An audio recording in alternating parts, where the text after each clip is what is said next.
नीरजा जी, अब क्योंकि India alliance जब से बना था, बेंगलुरु में इंडिया अलायंस का एक तरीके से नॉमेनक्लेचर हुआ और उसे रखा गया पब्लिक के सामने, तब से एक सकारात्मक सा माहौल था। खासतौर से इंडिया खेमे की अगर बात की जाए, तमाम लोग बड़े उत्साहित भी थे। हालांकि उस पर वार हुआ लगातार, प्रधानमंत्री की तरफ से भी, बीजेपी के नेताओं की तरफ से भी, लेकिन वो जो माहौल बना, वो जो एक तरीके से बलून फुलाया गया, क्या उसमें स्वयं सुई मारने का काम विपक्ष ने कर दिया? और क्योंकि मैं ये इसलिए पूछ रही हूं, 2024 में अब बहुत कम समय बचा है और जो लोग जीत की ताल ठोक रहे हो, जो चैलेंज कर रहे हो सत्ता पक्ष को, जिनके पास इतने मुद्दे हो, जिनके पास महंगाई का मुद्दा हो, बेरोजगारी का मुद्दा हो, हरियाणा का मुद्दा हो, मणिपुर का इतना महत्वपूर्ण मुद्दा हो, महिला अस्मिता का, सुरक्षा का मुद्दा हो, वो भी अगर फेल कर गए इतने क्रूशियल मौके पर, तो फिर कब चेतेंगे, कब जागेंगे? और क्या फिर ये 2024 की लड़ाई उतनी कांटे की नजर आती है जितना वो दावा करते हैं? देखिए, ये कि खोया हुआ मौका है तो सब मान रहे हैं, क्योंकि ऑपोजिशन का मुद्दा था, ठोस मुद्दा था। प्रधानमंत्री को कॉर्नर कर लिया था कि प्रधानमंत्री क्यों नहीं बोल रहे हैं, और जो प्रधानमंत्री बोले संसद में, वो 2 महीने पहले भी बोल सकते थे। यही कहा ना कि सख्त से सख्त कार्यवाही होगी, शांति की अपील की गई, पूरा देश मणिपुर के साथ है, हमारे जिगर का टुकड़ा है, नौती, ये सारी जनरल चीजें जो उन्होंने कही, वो बिल्कुल पहले भी की जा सकती थी। लेकिन क्योंकि ऑपोजिशन का इतना दबाव बन गया था, तो दोनों तरफ से मुझे लगता है नाक की लड़ाई बन गई थी प्रधानमंत्री का बोलना।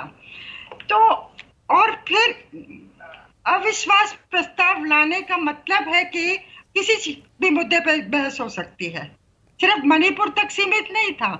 लेकिन जो ऑपोजिशन की स्ट्रैटेजी थी, उनके मेन जो वक्ता थे, वो मणिपुर पे बहुत अच्छे बोले, बाकी मुद्दों के ऊपर नहीं बोले। उस तरह से जैसे आप कह रहे हैं, महंगाई जो आज सबसे बड़ा मुद्दा है लोगों के सामने, जो लोगों को परेशान कर रहा है, बेरोजगारी, उस पे टमाटर के दाम, कई चीजें हैं जो वो जिसकी वजह से वो घेर सकते थे सरकार को, वो उस तरह से सामने नहीं आए।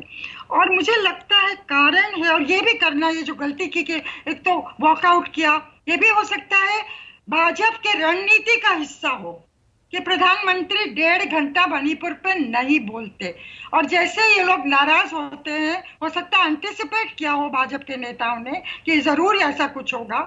जैसे ही वॉकआउट किया, विद इन अ मिनट प्रधानमंत्री ने मणिपुर पे बोलना शुरू कर दिया, और फिर वे वापस नहीं आए। फिर आपने जो कहा राइट टू रिप्लाई, जहां की जो पॉइंट्स प्रधानमंत्री ने रेज किए थे, 1 2 3 4 रिबट करना चाहिए था कि कांग्रेस की वजह से आज नॉर्थ ईस्ट की स्थिति बदतर है, प्रॉब्लम्स हैं। मतलब जैसे कि मिजोरम में राजीव गांधी ने मिजो अकॉर्ड किया था 1986 में, जिसकी वजह से मिजोरम में शांति आई और शांति रही, वो तो उनकी वजह से था ना, जो बातचीत हुई थी। पर उस तरह की भी चीजें वो गिना नहीं पाए।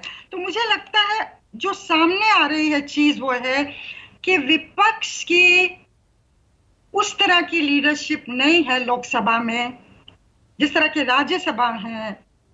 उसकी वजह से एक पर्सन जो कि निर्णय ले सके on the spot, Adhir Ranjan Chaudhary, मुझे लगता है या तो नहीं कर रहे हैं या नहीं करना चाहते हैं, जो भी कारण है उसका। और बाकी लोग, अब शशि थरूर को नहीं बुलाया बोलने के लिए, आपके सबसे बेहतर वक्ता हैं, वो क्यों नहीं बुलाया कांग्रेस की तरफ से? जी, तो कई लोग बहुत अच्छा, आंकड़ों का अभाव दिखा, तैयारी का अभाव दिखा, सामंजस्य का अभाव दिखा। सुकेश, आपके